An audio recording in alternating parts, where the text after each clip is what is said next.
گھروں کے اندر بھی شریر جنات یہ آ جاتے ہیں، تنگ کرتے ہیں، پریشان کرتے ہیں، آپ یہ راہ میں رکاوٹیں ڈالنے کے بعد اوقات کوششیں کرتے ہیں۔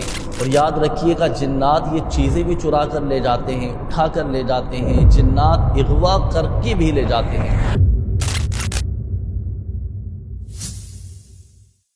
گھر سے شریر جنات کو بھگانے کا ایک خاص عمل انشاءاللہ الکریم، اس کے وظیفے کی برکت سے آپ شریر جنات کے شر سے محفوظ ہو جائیں گے۔ اس کے لیے آپ کو بس ایک مخصوص عمل کرنا ہے، وہ یہ کہ دیکھیں، ایک مرتبہ سورہ فاتحہ، ایک مرتبہ آیت الکرسی اور سورہ جن کی ابتدائی 5 آیات پڑھ کر پانی پر دم کر دیں۔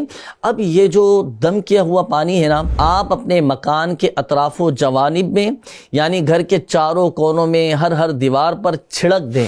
اس احتیاط کے ساتھ ایسی جگہ پانی نہ گرے کہ جس جگہ پر وہ بے ادبی ہو۔ انشاءاللہ الکریم آپ کے گھر سے شریر جنات یہ چلے جائیں گے اور دوبارہ واپس نہیں آئیں گے۔ تو اس وظیفے پر بھی عمل کیجئے گا۔ شعبہ روحانی علاج کے اسٹال سے بھی آپ رابطہ کیجئے گا، جہاں الحمدللہ سبحان فی سبیل اللہ تعویذات بھی دیے جاتے ہیں۔ شریر جنات کے شر سے بچنے کے لیے تعویذات عطاریہ حاصل کیجئے، اپنے گھروں میں لگائیے۔ انشاءاللہ الکریم آپ کے گھر کی حفاظت رہے گی اور آپ کے اہل و عیال کی، آپ کی فیملی کی بھی حفاظت رہے گی۔